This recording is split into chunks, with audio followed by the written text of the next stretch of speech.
Good afternoon. God bless you, everyone. Welcome to Wangsung English Ministry. We have been focusing on the idea of growing in grace for this month. And we've established that no matter how mature or old we think we might be or are actually, we still need to continue to grow. We will never stop growing because that's what we do as Christians. We have to grow in faith. We have to grow in grace. Amen? So today, we're looking at a particular piece of story and history in the Bible.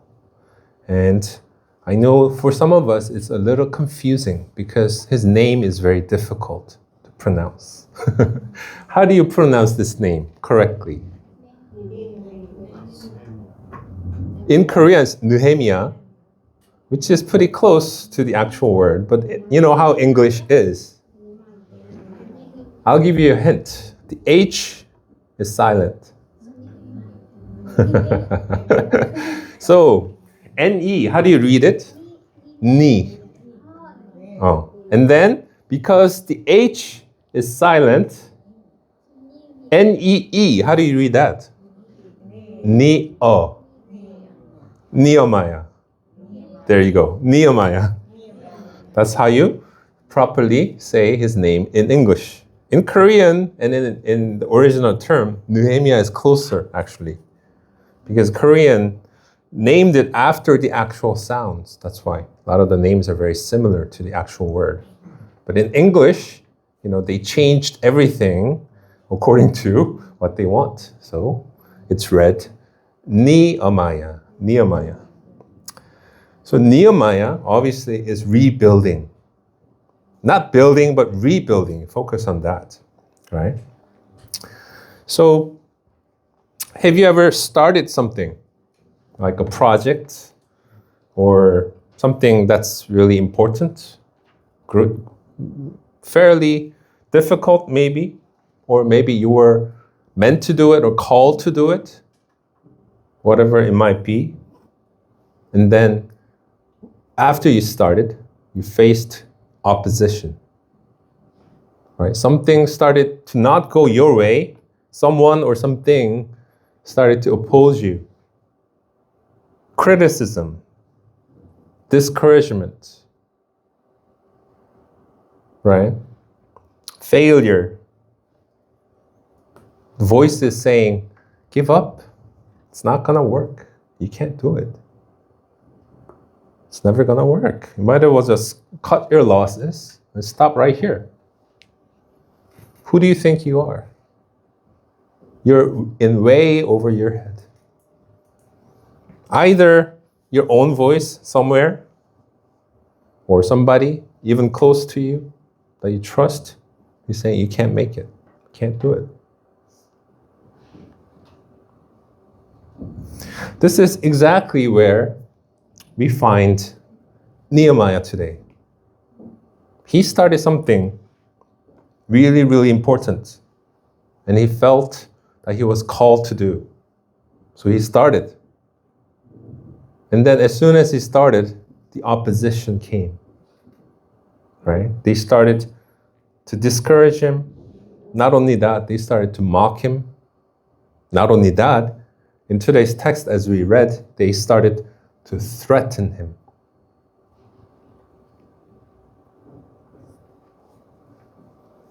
I mean, he had a vision, right? He was called by God to do it. What was he doing? Rebuilding. Rebuilding what? Jerusalem walls, right? Absolutely necessary, long overdue. And so he was compelled and called to do it. So obviously he's doing God's work, no? And then comes the opposition. Let's read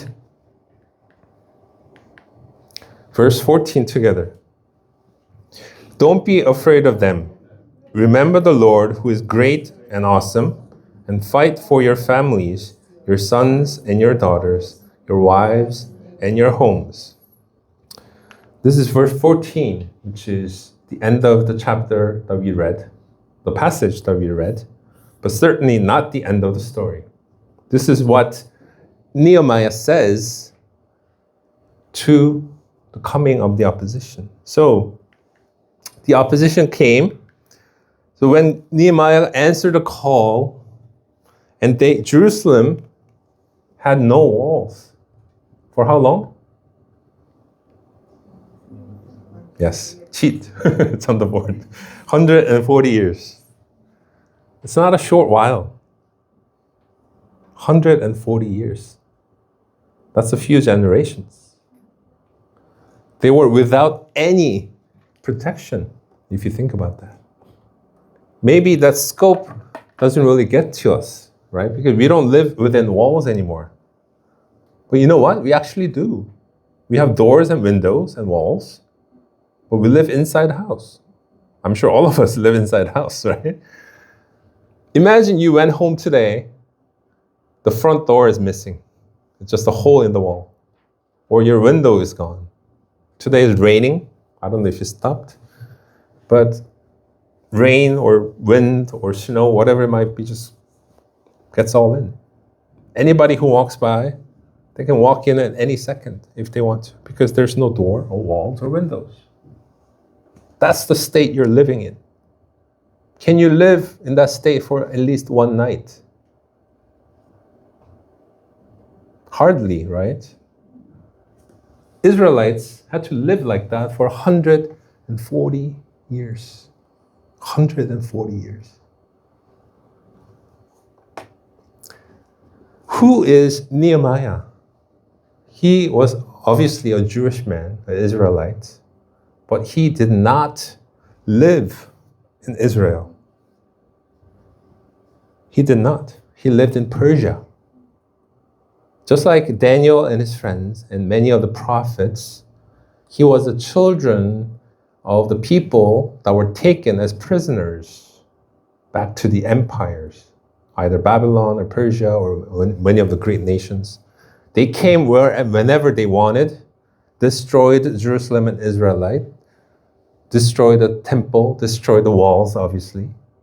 They took whatever they wanted, including people, right? They needed labor force.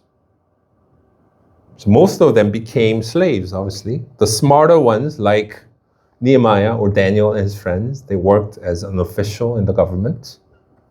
Nonetheless, they did not live in Israel. And it has been a very long time, because if you think about it, it's like a second or third generation immigrant, sort of. Right? You understand his position. So he didn't really know a lot about his home country. Just know that he is from Israel. His people are from Israel. Then they used to serve a God called Yahweh or Jehovah. He heard about it from his parents. One day, he started to learn more and more about his history and his people, and he realized they have been without the temple and the walls for how long? 140 years. 140 years. Their people have suffered. So upon hearing that, how did Nehemiah react? He cried, and he fasted, and he prayed. And he heard God's calling. And he volunteered and said, Lord, I will go and rebuild Jerusalem. So he came. But as the story goes, and as we just read, as soon as it started, opposition, resistance, they were mocked. They say, oh, it's not even going to last one day. Even a fox can go and topple the walls you built.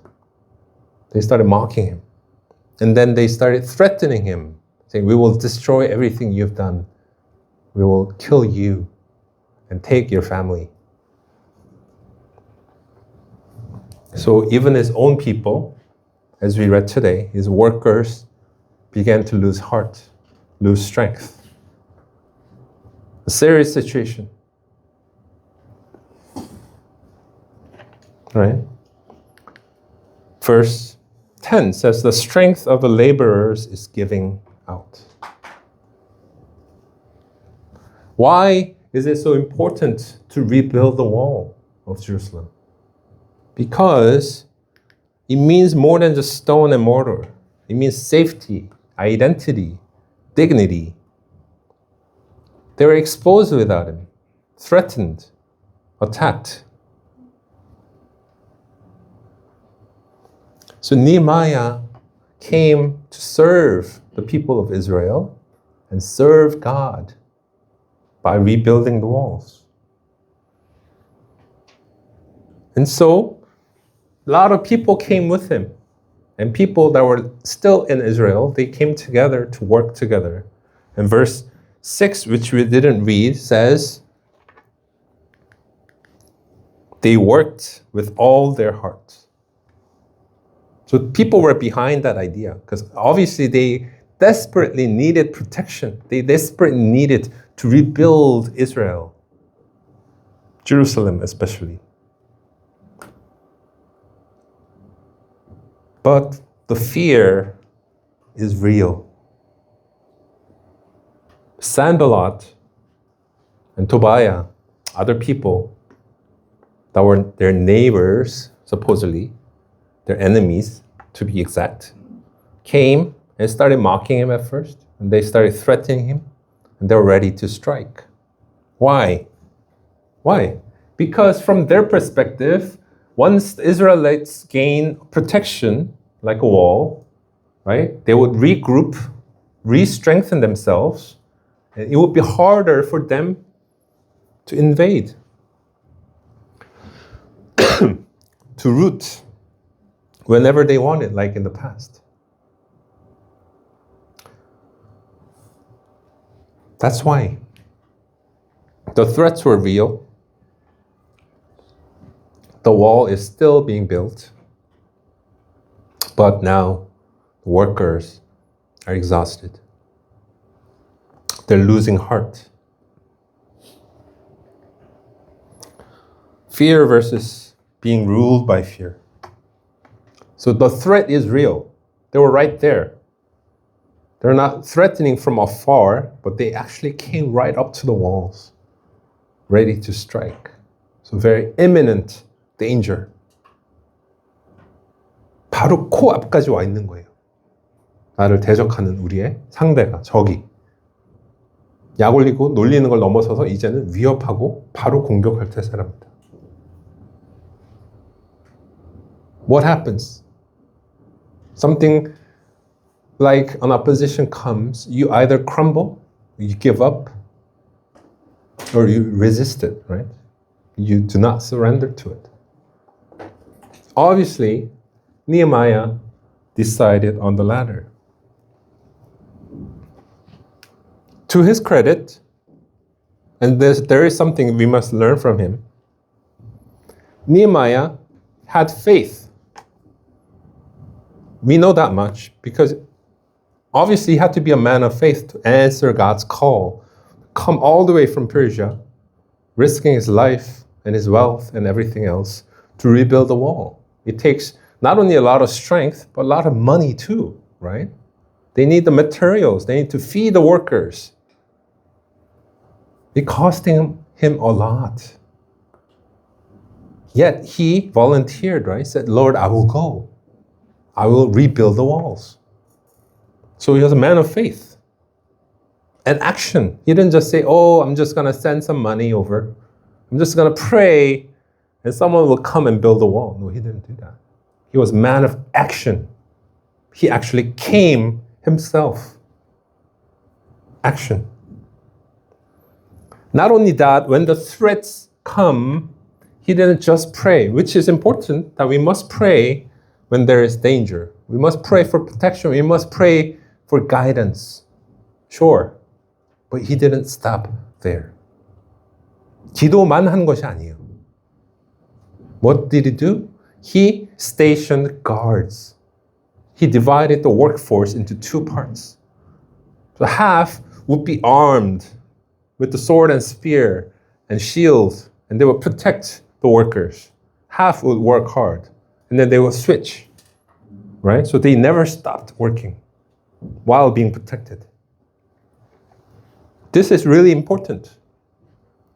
Because sometimes many people say, well, if you want to have faith, or if you're a Christian, if you believe in God, you just pray. Just pray. Sure, that's the first thing we must do as Christians. We must pray. But if you stop there, you're not being wise. You're not being responsible. I understand you're trusting God. And sometimes, not always, but sometimes things are out of your control, out of anybody's control, right? Like a natural disaster, act of God, we say, right? A situation that is beyond our measure, our scope, that only something sent by God can solve this. In that situation, sure, all we can do is pray. But if there is something as people that we can do, then we must do, not just pray. And that's what Nehemiah exactly did. He didn't just pray about it, but he prayed and he also acted. He divided the workforce into half and half protecting, half working, and then switching. Very smart. But the important part that we must not forget,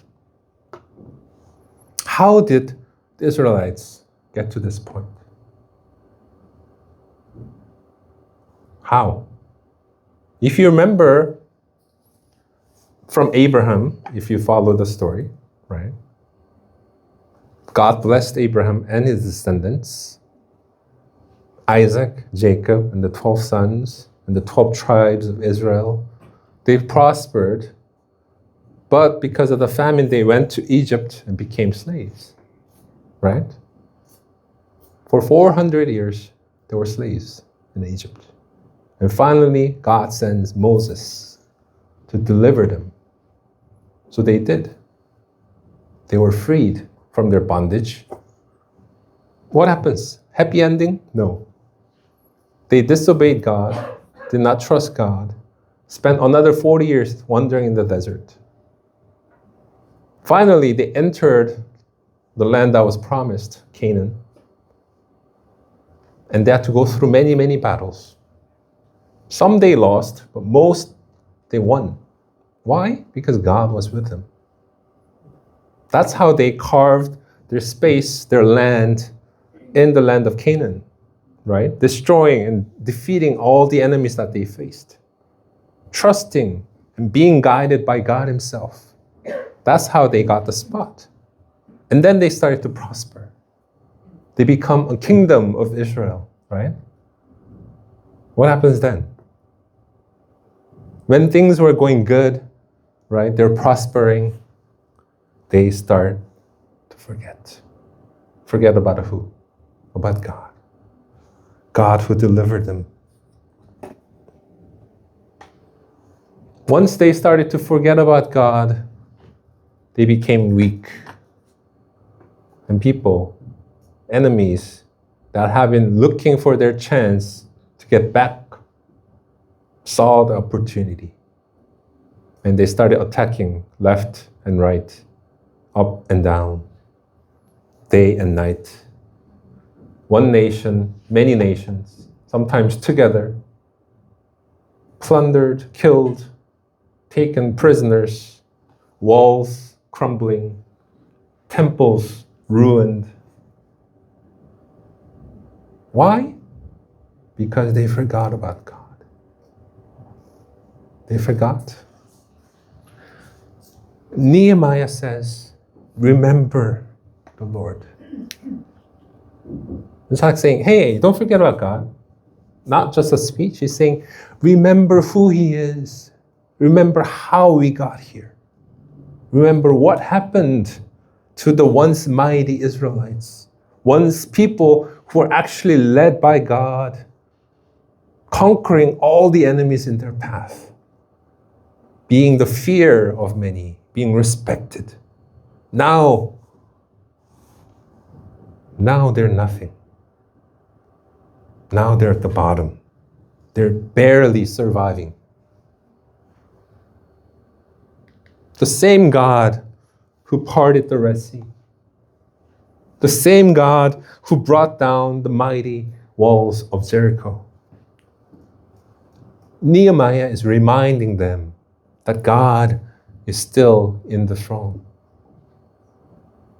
He never left. We have forgotten. As we live, I'm sure, and I pray, and I hope that you will receive all the blessings filled with goodness that our God offers, both you and your families. But unfortunately, we all know that life isn't always so pleasant, is it?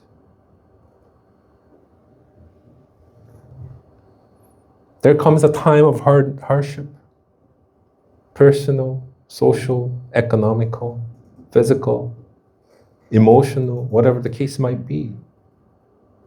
Left to right, top to bottom, there's always something opposing us, threatening us, mocking us, pulling us down.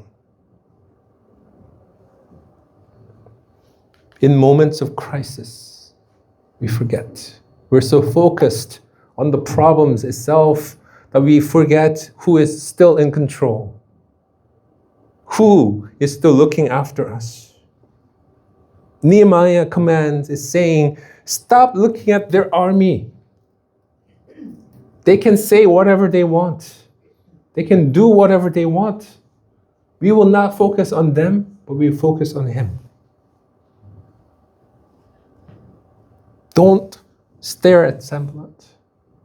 Don't stare at Tobiah, but stare at God. Keep your eyes focused on God. Remember the Lord.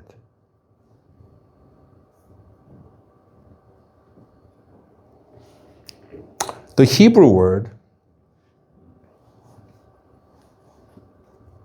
for great is Nora. Great and awesome. Psalm 66:3 says, how awesome are your deeds. We say it as just a matter of exclamation, right? Oh, awesome, that's great. We say it so often that it doesn't really mean a lot. Something that's good. Something that's sometimes a little better than good. Or maybe a little better than okay. We say, oh, great. Awesome. What does it mean to be awesome?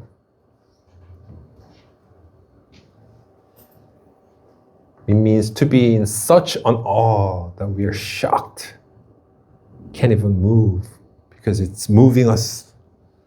That's what it's saying. Deuteronomy 7:21 says, the Lord your God is a great and awesome God. Nehemiah says the same thing. Remember the Lord who is great and awesome. How is he able to say that? Using the specific same word. He has read the Old Testament. He's heard about it. He's read about it. He exactly knows who God is. That's why he's able to tell the people, remember the Lord. He is great and awesome. Like none other. So our God is great and awesome. Amen? Great and awesome is our God. And we are building walls. You and I. Many of us. What are we building? A relationship or marriage you're fighting to restore? A child? Your children? They have their minds of their own, right? Or a calling that you're hesitant about, that you have not put into action. You have to remember that the enemy will come when, this is really important, the enemy will come when you are doing God's work. Do you understand that? Opposition comes when you're doing God. I'm not just talking about the normal stuff, the hardships of daily life, struggles at work, little things like that, struggles with the relationship. I'm not talking about the relatively, easy come, easy go problems that we face daily. That just comes and goes naturally. I'm talking about actual opposition from our enemy, Satan.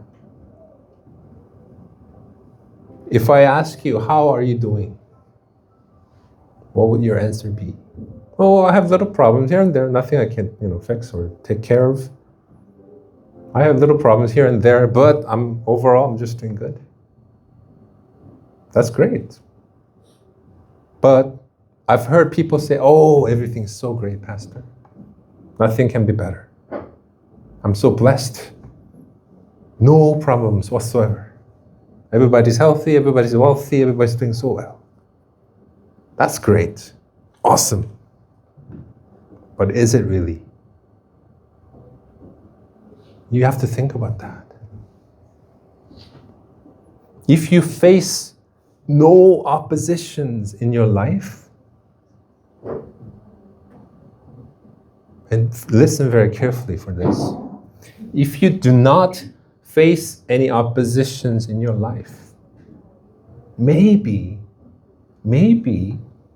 you're not living the life that God wants you to. Do you understand that? That is why Apostle Paul says, be glad if you have hardships, trials and temptations. Because the enemy will just leave you alone if you're not living for God. Why mess up a good thing, right? From the enemy's perspective. You or he or she is headed exactly where they want to. Why would I bother? Just let him be. That's where he'll continue to go, right? Straight to hell. Enemy will not bother you if you do not live according to God's word. You have to think about that. Everything in your life is fine. You have no problems whatsoever.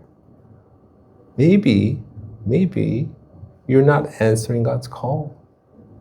Because let's face it, once you start living for God, you will see opposition, guaranteed. Something or someone will always come up, try to steer you away from God. Say, oh, too difficult. Just forget it. Why bother yourself?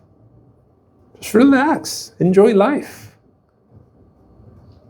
Why bother praying or reading the Word of God? Just watch TV or YouTube and just enjoy. Why take your time to talk to your sisters and brothers? Why pray for them? They take care of themselves.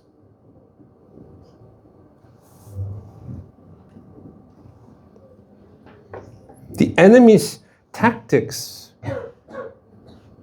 ever since Garden of Eden have not changed. Satan has not changed. His strategy is still the same. Neither the answer has changed. The enemy is still the same, and the answer is still the same. The answer is to remember the Lord.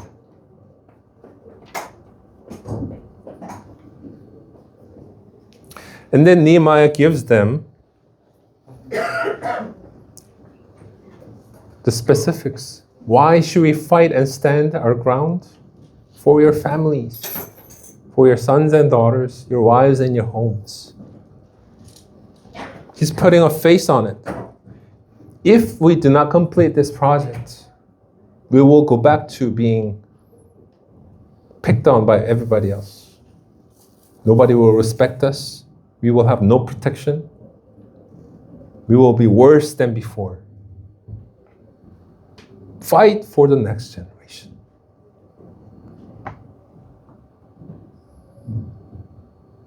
Why are we building walls? Why are we making a living? Is it just so that we can enjoy this life? Sure, but we also have to think about the next generation, our children and their children.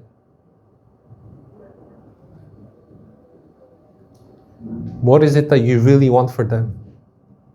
A wealthy life? No. We should be praying, working so that they can worship freely, love God openly, and serve boldly. That should be our goals. That should be our desires. That should be our prayers.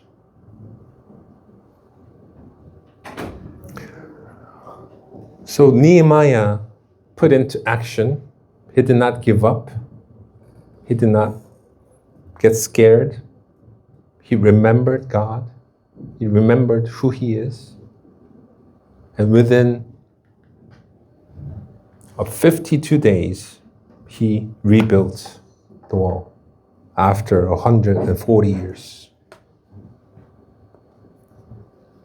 Verses that we didn't read, 15 and 16 says, when all our enemies heard about this rebuilding of the wall, they realized that this work had been done with the help of our God. Say it with me, the help of our God.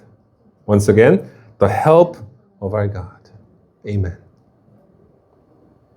God will help when we obey, when we act.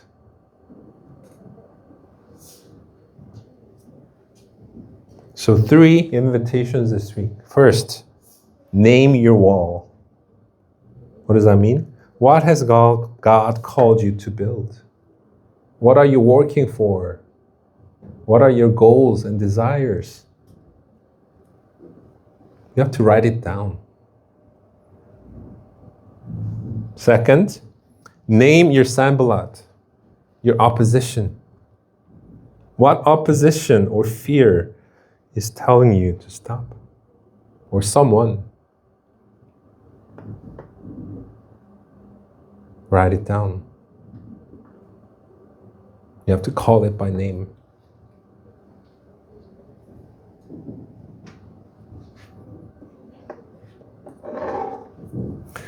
And this might be really, really off topic, but when I was thinking about this idea, and recently I rewatched Harry Potter, the series. I used to like it a long time ago, and I haven't watched it in a long while. And I had the opportunity to watch it over. I did, enjoyed it again. Saw many things that I missed when I was younger. One of the things I realized is, I don't know if you're a big Harry Potter fan or not, but there is a dark wizard, right, who is threatening to come back. And people are so scared of him that they do not dare say his name. Remember? Right? Nobody says, oh, don't say his name. Only person who ever says his name was Harry, because he wasn't afraid of him. But as Harry began to grow up, as things unfold, and people grasped the idea, understood finally that the Dark Lord is finally back. People started to scare and run away, but the people who sided with Harry, like Professor Dumbledore and his friends, started to call him by name. Why is that important? I mean, why did I bring all the way about Harry Potter? Well, you have to call. You have to name your opposition. You have to know what you're up against. Why is that important? Because, as I said, there are things that just happen naturally in life. You have to discern if it's from an enemy, if it's just a natural thing. Are you trying to live for God and it's not working out? What's getting in your way? You have to name it. You have to discern it. Is it my doing? Is it somebody else's doing? Is it the enemy? Or is it just life itself? You have to discern. How do you do that? By naming it. Lastly, we have to remember the Lord. Are you guys keeping up with your QTs? Daily Bible reading, prayer, meditation? It's vital. There's nothing more important. I could talk about the same things over and over and over again every Sunday until you do it. But why don't I do that? It gets boring talking about the same things. That's why pastors and preachers, we have the burden of unraveling the gospel before you and give you many, many multiple angles. But in the end, ultimately, all we are saying is read your Bibles, pray, and meditate upon the word. In the end, that's the essence. That's the most important thing. And if you do not do that, I'm sorry, you're not doing right. If you don't do that and call yourself a Christian, you're not doing it right. No wonder Satan just lets you be. I told you, the enemy will leave you alone if you're not living how God wants you to live. Once you start living for God, then the enemy will spot you. So should we be afraid? Nehemiah already told us. Don't be afraid of them. Remember the Lord, our God is great and awesome. Remember the Lord. Because He will bring it to completion. Do you really think for 140 years nobody thought about rebuilding the wall? I'm sure many people have and tried. But why didn't it work? Because they tried it their way. Nehemiah only needed 52 days. Even that is a great feat. 52 days, if you think about it, is actually a long time. With imminent danger around the corner, 52 days. I'm sure every minute was very, very difficult. Yet, how did he do it? Because God helped him. The walls in our life don't get built in perfect conditions. They get built by people who are tired, half-armed, surrounded by opposition, who chose to remember who God is. Sometimes we think, oh, I have to be so great person, a great Christian, a great man and woman of faith. Then my life will get better. Then I can do something great for God. No, it doesn't work that way. Because God uses the weak. God calls the unjust. God looks for the sinners. In other words, God looks for us. None of us are perfect. None of us are righteous. All of us are sinners. Yet, God calls us. Why? Because He will help us. You just have to answer the call. We just have to answer the call. The same God who called Nehemiah is calling you. He's saying, rebuild the walls. What's the significance of the walls? God's protection. Remembering God. Putting God around us. Putting God first. That's what we should do.